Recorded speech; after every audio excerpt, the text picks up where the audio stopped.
Hi ಸ್ನೇಹಿತರೆ, ನಮಸ್ಕಾರ. ನಾನು ನಿಮ್ಮ ರಾಕೇಶ್ ಪೂಜಾರ್ಜಿ. ಬೆಳಗ್ಗೆನೇ ನಾನು ನನ್ನ ಫ್ರೆಂಡು ನನ್ನ ಅಂಬಾರಿ ತಗೊಂಡು ರಾಮದೇವ್ರ ಬೆಟ್ಟಕ್ಕೆ ಹೊರಟ್ವಿ.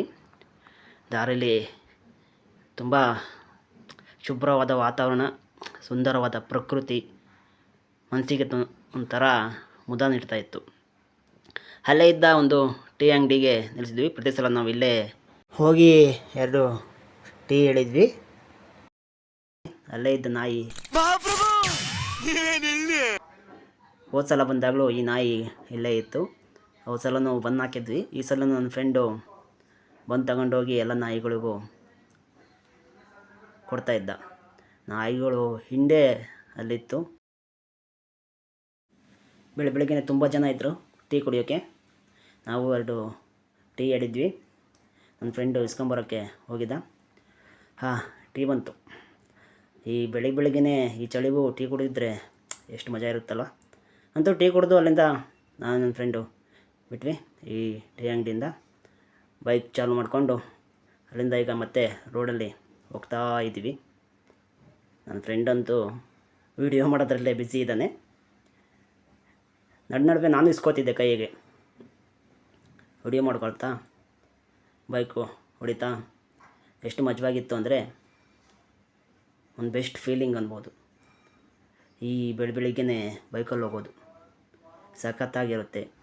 ಬಿಸಿಲಿರೋಲ್ಲ, ವೆಹಿಕಲ್ಗಳು ಇರೋಲ್ಲ, ಪ್ರಕೃತಿ ನೋಡ್ಕೊತ ಸಖತ್ತಾಗಿ ಹೋಗ್ಬೋದು. ನೋಡಿ ಎಷ್ಟು ಚೆಂದ ಇದೆ ಪ್ರಕೃತಿ. ಅಂತೂ ಆನೇಕಲ್ ವನ್ಯಜೀವಿ ವಲಯಕ್ಕೆ ಬಂದ್ವಿ. ಇಲ್ಲಿ ಆನೇಕಲ್ ಫಾರೆಸ್ಟ್ ಇದೆ, ಇಲ್ಲಿಂದ ಸ್ಟಾರ್ಟ್ ಆಗುತ್ತೆ.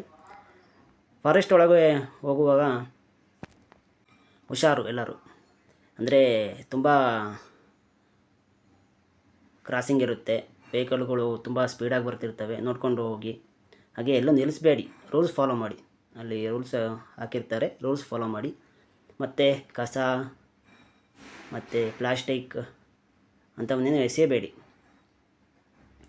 ಅಂತೂ ಆನೇಕಲ್ ವನ್ಯಜೀವಿ ವಲಯ ಎಂಡಾಯಿತು. ಇಲ್ಲಿಂದ ನನ್ನ ಫ್ರೆಂಡು ಗಾಡಿ ಓಡಿಸ್ತೀನಿ ಅಂದ, ಆದರೂ ಕೊಡಲೇ ಇಲ್ಲ. ಅವನಿಗಿನ್ನೂ ಅನುಭವ ಕಮ್ಮಿ ಇರೋದ್ರಿಂದ ನಾನೇ ಓಡಿಸ್ತಾ ಇದ್ದೆ. ಈಗ ನಾವು ಹಾರೋಹಳ್ಳಿ ತಲುಪಿದ್ವಿ. ಹಾರೋಹಳ್ಳಿಯಿಂದ ಬಿಡದಿ ರೋಡ್ ತಗೊಂಡು ಬಿಡದಿಯಿಂದ ಮೈಸೂರು ಎಕ್ಸ್ಪ್ರೆಸ್ ವೇ ಮುಖಾಂತರ ನಾವು ರಾಮನಗರಕ್ಕೆ ಹೋಗಬೇಕು. ಹಾರೋಹಳ್ಳಿ ಇಂಡಸ್ಟ್ರಿಯಲ್ ಏರಿಯಾ ದಾಟಿದ್ವಿ. ರೋಡು ಅಲ್ಲಲ್ಲಿ ಸ್ವಲ್ಪ ಇದಾಗಿದೆ, ಸ್ವಲ್ಪ ನೋಡಿಕೊಂಡು ಗಾಡಿ ಚಲಾಯಿಸಿ. ಅಂತೂ ಬಿಟ್ಟು ಮೈಸೂರು ಬೆಂಗಳೂರು ಎಕ್ಸ್ಪ್ರೆಸ್ ವೇಗೆ ತಲುಪಿದ್ವಿ. ಇಲ್ಲಿಂದ ಈಗ ರಾಮನಗರ ಬೆಟ್ಟಕ್ಕೆ ಹೋಗಬೇಕು. ಇನ್ನೇನು ಸ್ವಲ್ಪ ದೂರ ಇದೆ ರಾಮನಗರ ಬೆಟ್ಟ. ಇಲ್ಲೊಂದು ಟರ್ನಿಂಗ್ ಬರುತ್ತೆ. ಇಲ್ಲಿ ಟರ್ನಿಂಗ್ ಆದರೆ ನಮಗೆ ರಾಮನಗರಕ್ಕೆ ಹೋಗೋ ಬೆಟ್ಟಕ್ಕೆ ಒಂದು ದಾರಿ ಅಂತ ಒಂದು ಬೋರ್ಡ್ ಕಾಣಿಸುತ್ತೆ. ಇಲ್ಲಿಂದ ರೋಡು ಅಷ್ಟೊಂದು ಏನು ಚೆನ್ನಾಗಿಲ್ಲ. ನೋಡ್ಕೊಂಡು ಗಾಡಿ ಓಡಿಸಿ. ಹಳ್ಳಿ ಇರೋದ್ರಿಂದ ಮಕ್ಕಳು ಎಲ್ಲರೂ ಅಡ್ಡ ಬರ್ತಾರೆ, ನೋಡ್ಕೊಂಡು ಗಾಡಿ ಓಡಿಸಿ. ನೋಡಿ ಫ್ರೆಂಡ್ಸ್, ಇನ್ನೇನು ಬಂದೇ ಬಿಟ್ವಿ ರಾಮದೇವರ ಬೆಟ್ಟಕ್ಕೆ. ಅಂತೂ ರಾಮದೇವರ ಬೆಟ್ಟಕ್ಕೆ ತಲುಪಿದ್ದೀವಿ. ಎಂಟ್ರೆನ್ಸಲ್ಲಿದ್ದೀವಿ. ಇಲ್ಲಿನೂ ಓಪನ್ ಆಗಿಲ್ಲ. 9 ಗಂಟೆಗೆ ಓಪನ್ ಅಂತ ಹೇಳಿದರು. ನಮಗೆ ಗೊತ್ತಿದ್ದಿಲ್ಲ, ಬೇಗನೆ ಬಂದುಬಿಟ್ಟಿದ್ದೀವಿ. ಎಲ್ಲರೂ ವೇಟಿಂಗ್ ಮಾಡ್ತಾ ಇದ್ದಾರೆ. ನೋಡಿ, ರಾಮದೇವರ ಬೆಟ್ಟ, ರಣಹದ್ದು ವನ್ಯಜೀವಿ ಧಾಮ. ಹೀಗೇನು ಓಪನ್ ಮಾಡ್ತಾರೆ, ಹೋಗಬೇಕು. ಫ್ರೆಂಡ್ಸ್, ಓಪನ್ ಮಾಡಿದರು, ಬನ್ನಿ ಹೋಗೋಣ. ಅಲ್ಲಿ ಎಂಟ್ರೆನ್ಸ್ ಟಿಕೆಟ್ ಇರುತ್ತೆ, ಅದನ್ನು ಕೊಟ್ಟು ಒಬ್ಬರಿಗೆ 30 ರೂಪಾಯಿ ಎಂಟ್ರೆನ್ಸ್ ಇರುತ್ತೆ. ಇಬ್ಬರಿಂದ ಸೇರಿ 60 ರೂಪಾಯಿ ಕೊಟ್ವಿ. ರೋಡು ಅಷ್ಟೊಂದೇನು ಚೆನ್ನಾಗಿಲ್ಲ, ನೋಡಿಕೊಂಡು ಗಾಡಿ ಓಡಿಸಿ ನಿಧಾನವಾಗಿ. ಹಾಯ್ ಫ್ರೆಂಡ್ಸ್, ಅಂತೂ ನಾವು ರಾಮದೇವರ ಬೆಟ್ಟವನ್ನು ತಲುಪಿದ್ದೀವಿ. ನನ್ನ ಗಾಡಿ ಪಾರ್ಕಿಂಗ್ ಹಾಕಿ ಈಗ ಎಂಟ್ರೆನ್ಸಿಗೆ ಬಂದಿದ್ದೀವಿ. ಅಲ್ಲೊಂದು ಗಣಪತಿ ದೇವಸ್ಥಾನ ಇತ್ತು, ಅವರು ಪೂಜೆ ಮಾಡಿದರು. ನಾವು ಮಂಗಳಾರತಿ ತಗೊಂಡು ಅಲ್ಲಿಂದ ಈಗ 400 ಸ್ಟೆಪ್ಸ್, ಅಂದರೆ ಈ ಸ್ಟೆಪ್ಸ್ಗಳು 400 ಇದ್ದಾವೆ ಅಂತ ಹೇಳಿದ್ದಾರೆ. ನಾನಂತೂ ಎಣಿಸಿಲ್ಲ. ಈಗ ಹೊರಟ್ವಿ, ಸ್ಟೆಪ್ಸ್ ಹತ್ಕೊತ ನಾನು ನನ್ನ ಫ್ರೆಂಡು ಹೊರಟಿದ್ವಿ. ಸ್ವಲ್ಪ ಜನ ಇದ್ದಾರೆ, ಬೆಳಗ್ಗೆನೇ ಸ್ವಲ್ಪ ಜನ ಬಂದಿದ್ದಾರೆ. ಈಗ ಇನ್ನೂ ಆಮೇಲೆ ಜನ ಜಾಸ್ತಿ ಆಗ್ತಾರಂತ ಹೇಳಿದರು. ಅದಕ್ಕೆ ನಾವು ಮೊದಲೇ ಬೆಟ್ಟ ಹತ್ತುತ್ತಾ ಇದ್ದೀವಿ. ಆ ಮರಗಿಡಗಳ ನಡುವೆ ಹೋಗೋದೇ ಒಂದು ಚೆಂದ, ಒಂಥರ ಸ್ವಚ್ಛ ಸ್ಥಳದಲ್ಲಿ ನಾವಿದ್ದೇವೇನೋ ಅನ್ನೋ ಒಂದು ಅನುಭವ ಆಗುತ್ತೆ. ಅದು ಶಿವನ ದೇವಸ್ಥಾನ ಇತ್ತು, ನಾನು ಸರಿಯಾಗಿ ಗಮನಿಸಲಿಲ್ಲ. ನಾನು ಬೇಗ ಮೇಲೆ ಹತ್ತಿ ಹೋಗ್ಬಿಟ್ಟೆ. ನನ್ನ ಫ್ರೆಂಡ್ಸ್ ನೋಡಿದ್ರೆ ಇನ್ನೂ ಕೆಳಗೇ ಇದ್ದಾರೆ. ಅವರು ಮೆಲ್ಲಗೆ ಬರ್ತಾಯಿದ್ರು, ಬರಲಿ ಅಂತ ನಾನು ಹಾಗೆ ಮೇಲೆ ಬಂದುಬಿಟ್ಟೆ. ನಾನು ಅಲ್ಲೇ ಪಕ್ಕದಲ್ಲಿದ್ದ ಒಂದು ದೇವಸ್ಥಾನ ಯಾವುದಂತ ಗೊತ್ತಾಗಲಿಲ್ಲ, ನೋಡಬೇಕು. ಅಲ್ಲಿ ಒಂದು ಆಂಜನೇಯ ಸ್ವಾಮಿ ದೇವಸ್ಥಾನ ಇದೆ. ಶ್ರೀ ಅಭಯ ಆಂಜನೇಯ ಸ್ವಾಮಿ ದೇವಸ್ಥಾನ. ಎಲ್ಲರೂ ಒಂದು ಸಲ ದರ್ಶನ ಮಾಡ್ಕೊಂಬಿಡಿ. ಆಂಜನೇಯ ಸ್ವಾಮಿ, ನಮ್ಮ ಮಾರುತಿ ಬಜರಂಗಿ ದರ್ಶನ ಬೆಳಗ್ಗೆನೇ ಎಲ್ಲರಿಗೂ ಮಾಡಿಸಿದ್ದೀನಿ. ನಮ್ಮ ಜೊತೆ ಬಂದಿರೋರು ಕೂಡ ವಿಡಿಯೋ ಮಾಡ್ಕೊಳ್ತಾಯಿದ್ರು, ಅವರು ಕೂಡ ಇಲ್ಲೇ ಪರಿಚಯ ಆಗಿತ್ತು. ನೆಕ್ಸ್ಟ್ ನಾವು ಈಗ ಮತ್ತೆ ರಾಮದೇವರ ಬೆಟ್ಟವನ್ನು ಹತ್ತೋಕ್ಕೆ ಶುರು ಮಾಡಿದ್ವಿ. ಇನ್ನು ಎಷ್ಟೊತ್ತಿಗೆ ಮುಗಿಯುತ್ತೋ ಈ ಸ್ಟೆಪ್ಸು ಅಂತಿತ್ತು. ಕಾಲು ತುಂಬ ನೋಯ್ತಾ ಇದ್ವು, ಆದರೂ ಕೂಡ ಉತ್ಸಾಹ ಕಡಿಮೆ ಆಗಿರಲಿಲ್ಲ. ಅಂತೂ ನಾವು ರಾಮದೇವರ ಬೆಟ್ಟದ ದೇವಸ್ಥಾನದ ಹತ್ರ ಬಂದಿದ್ದೀವಿ. ದೇವಸ್ಥಾನ ಕಾಣಿಸ್ತಾ ಇದೆ. ಪಕ್ಕದಲ್ಲಿ ಒಂದು ದೇವಸ್ಥಾನ ಇದೆ, ಶ್ರೀ ರಾಮೇಶ್ವರ ಸ್ವಾಮಿ ದೇವಸ್ಥಾನ. ಸ್ನೇಹಿತರೆ, ಈ ದೇವಸ್ಥಾನವನ್ನು ಸ್ವತಃ ಶ್ರೀರಾಮನೇ ಸ್ಥಾಪಿಸಿದ ಅಂತ ಇಲ್ಲಿನ ಇತಿಹಾಸ ಹೇಳ್ತದೆ. ಇಲ್ಲೊಂದು ಕೊಳ ಇದೆ. ಅಂದರೆ ರಾಮಾಯಣ ಕಾಲದಲ್ಲಿ ರಾಮ ಮತ್ತು ಸೀತೆ ಲಕ್ಷ್ಮಣ ಇಲ್ಲಿ ಇರ್ತಕ್ಕಂಥ ಸಂದರ್ಭದಲ್ಲಿ ಸೀತೆಗೆ ತುಂಬ ಬಾಯಾರಿಕೆ ಆಗುತ್ತೆ. ಆಗ ರಾಮ ತನ್ನ ಬಾಣದಿಂದ ಗಂಗೆನ ಇಲ್ಲಿ ಉದ್ಭವ ಆಗಂಗೆ ಮಾಡ್ತಾನಂತೆ. ಆದ್ದರಿಂದ ಇದನ್ನು ರಾಮ ಸ್ಥಾಪಿಸಿದ ಅಂತ ಹೇಳ್ತಾರೆ. ಸ್ನೇಹಿತರೆ, ರಾಮೇಶ್ವರ ಸ್ವಾಮಿಯ ದರ್ಶನ ಮಾಡ್ಕೊಳ್ಳಿ. ನಾವೀಗ ಇನ್ನೂ ಬೇಗ ಹೋಗಿದ್ದರಿಂದ ದೇವಸ್ಥಾನ ಇನ್ನೂ ಓಪನ್ ಆಗಿರಲಿಲ್ಲ, ಇನ್ನೂ ಲೇಟು ಅಂತ ಹೇಳಿದರು. ಅದಕ್ಕೆ ನಿಮಗೆ ಆ ಕಬ್ಬಿಣದ ಕಿಟಕಿಯಿಂದನೇ ನಿಮಗೆ ದರ್ಶನ ಮಾಡಿಸಿದ್ದೀನಿ. ಎಷ್ಟು ಸುಂದರವಾಗಿ ದೇವರು ಮತ್ತು ದೇವರ ಗುಡಿಯನ್ನು ಇಲ್ಲಿ ಪ್ರತಿಷ್ಠಾಪನೆ ಮಾಡಿಸಿದ್ದಾರೆ. ಹಾಗೆ ಅಲ್ಲೊಂದು ವ್ಯೂ ಪಾಯಿಂಟ್ ಇತ್ತು. ನೋಡೋಕ್ಕಂತೂ ತುಂಬ ಸುಂದರವಾಗಿ ಕಾಣಿಸ್ತಾ ಇದೆ. ಸುತ್ತಮುತ್ತ ಹಸಿರು ಮತ್ತು ಆ ಗಾಳಿ, ಆ ತಂಪು. ಸೂರ್ಯದೇವನು ನೀವು ಈ ಪ್ರಕೃತಿನ ಸವಿಯಿರಿ ಅಂತ ಮೋಡದಲ್ಲಿ ಮರೆಯಾಗಿ ಹೋಗಿದ್ದ. ಎಷ್ಟು ಚೆಂದ ಇತ್ತು ಅಂದರೆ ಸ್ನೇಹಿತರೆ, ಹೋಗಬೇಕು ನೀವು ಒಂದು ಸಲ, ತಪ್ಪದೆ ಭೇಟಿ ಕೊಡಿ ಇಲ್ಲಿಗೆ. ಬೆಳಿಗ್ಗೆ ಹೋದರೆ ಸಖತ್ತಾಗಿರುತ್ತೆ. ಆ ಗುಡ್ಡ ಬೆಟ್ಟ ತುಂಬ ಸುಂದರವಾಗಿದೆ ಸ್ನೇಹಿತರೆ, ಒಮ್ಮೆ ಭೇಟಿ ಕೊಡಿ.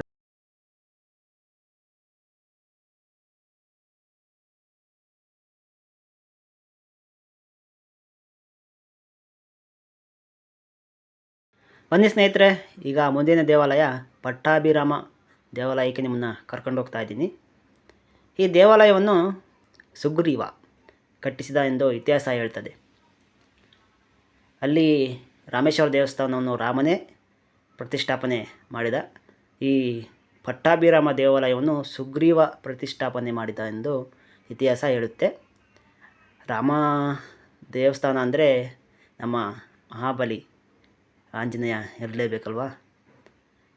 ನೋಡಿ, ಇಲ್ಲಿ ಪಟ್ಟಾಭಿರಾಮ ದೇವಸ್ಥಾನ ಅಂತ ಇದೆ.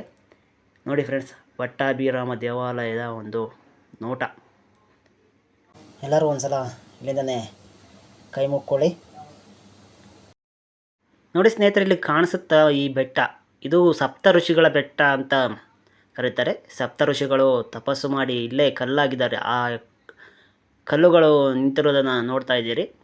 ಆ 7 ಕಲ್ಲುಗಳು ಸಪ್ತ ಋಷಿಗಳು ಅನ್ನೋ ನಂಬಿಕೆ ಇದೆ. ಇಲ್ಲಿ ಒಂದು ಎತ್ತರವಾದ ಬೆಟ್ಟ ಅಂತಲೇ ಹೇಳ್ಬೋದು ಈ ವಲಯದಲ್ಲಿ.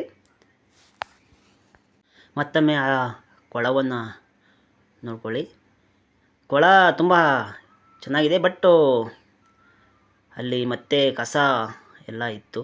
ನೋಡಿ, ಸ್ವಲ್ಪ ಬೇಜಾರಾಯಿತು ಅಷ್ಟೇ. ನಾವೆಲ್ಲೇ ಹೋದರೂ ನಮ್ಮ ಜನ ಸ್ವಚ್ಛತೆ ಕಾಪಾಡಿ ಅಂದರು ಎಲ್ಲೂ ಕಾಪಾಡಲ್ಲ. ಮತ್ತೆ ದೇವಸ್ಥಾನ ನೋಡ್ಕೊಳ್ಳಿ.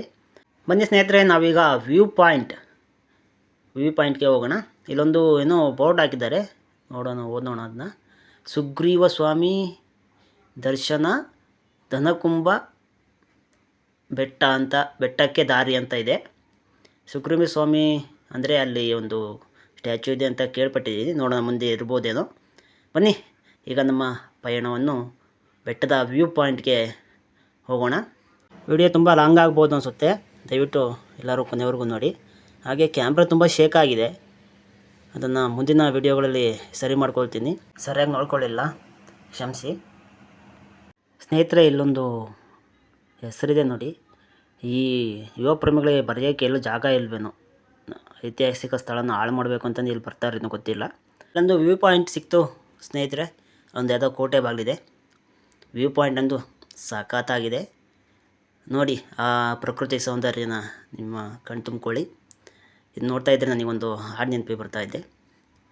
ಹಸಿರಿನ ಬನಸಿರಿಗೆ ಒಲಿದು ಸೌಂದರ್ಯ ಸರಸ್ವತಿ ಧರೆಗಿಳಿದು ಹರಿಯುವ ನದಿಯಲ್ಲಿ ಈಜಾಡಿ ಹೂಬನದಲ್ಲಿ ನಲಿಯುತ್ತ ತೇಲಾಡಿ ಅಂತ ನಮ್ಮ ರಾಜಣ್ಣ ಅವರು ಹಾಡಿರೋ ಹಾಡು ಇಲ್ಲಿಗೆ ಎಷ್ಟು ಸೂಟೇಬಲ್ ಅನಿಸುತ್ತೆ ಅಲ್ವಾ. ಬನ್ನಿ ಸ್ನೇಹಿತರೀಗ ಮುಂದೆ ನಮ್ಮ ಪಯಣ ಬೆಳೆಸೋಣ.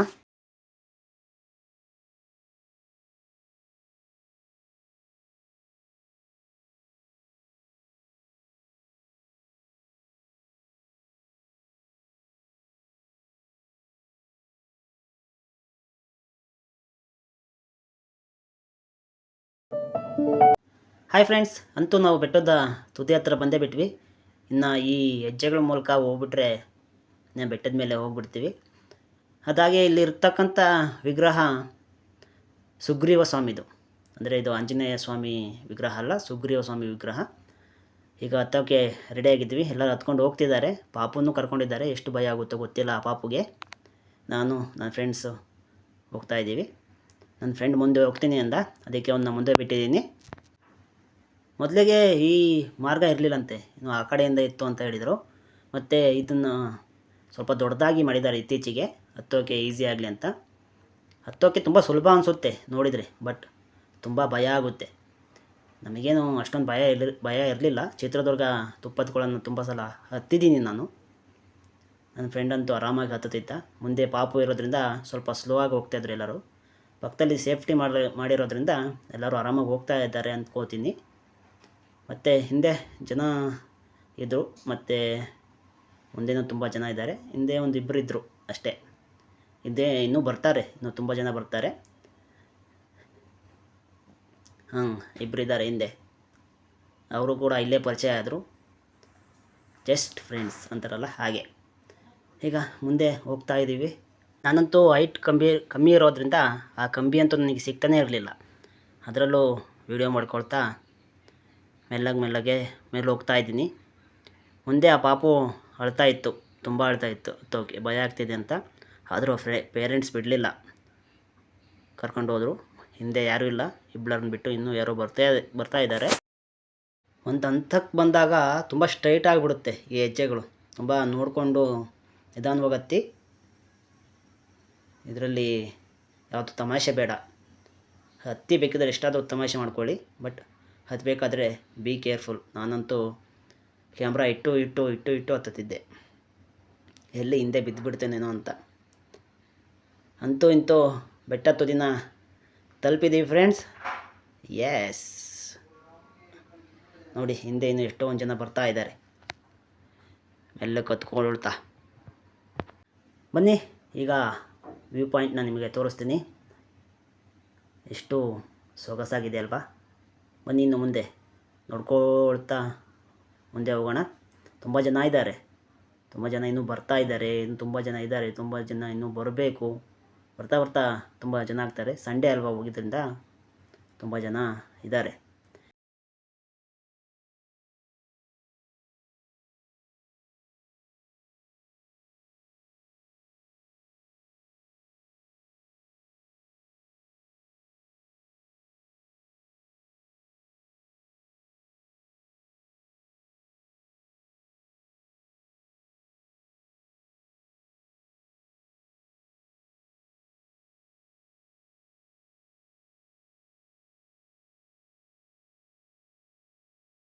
ಎಷ್ಟು ಸುಂದರವಾಗಿದೆ ಅಲ್ವಾ ಫ್ರೆಂಡ್ಸ್.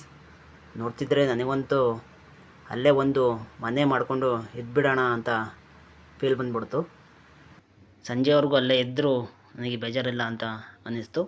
ಅಷ್ಟು ಏನೋ ಒಂಥರ ವಾವ್ ಬ್ಯೂಟಿಫುಲ್ ಅಂತ ಅಂತಾರಲ್ಲ ಹಾಗನ್ನಿಸ್ತು. ನಿಜವಾಗ್ಲೂ ತುಂಬ ಸುಂದರವಾಗಿದೆ. ಬೆಟ್ಟದ ಮೇಲೆ ನಿಂತ್ಕೊಂಡ್ರೆ ಆ ಗಾಳಿ, ಸುತ್ತ ಇರೋ ಆ ಪರಿಸರ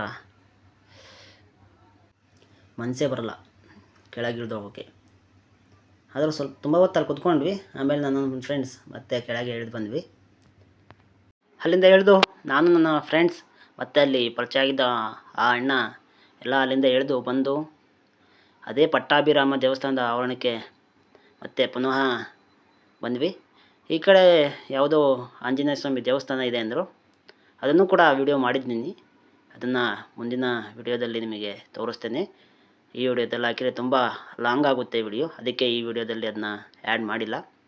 ಅಂತೂ ಪಟ್ಟಾಭಿರಾಮ ದೇವಸ್ಥಾನ ಹತ್ರ ನಾವು ಬಂದ್ವಿ.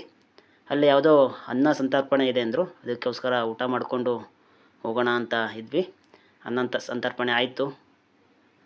ನಾವು ಅಲ್ಲೇ ಊಟ ಕೂಡ ಮಾಡ್ಕೊಂಡ್ವಿ. ಬನ್ನೀಗ ಕೆಳಗೆ ಹೋಗೋಣ. ಅಂತೂ ಕೆಳಗೆ ಬಂದ್ವಿ.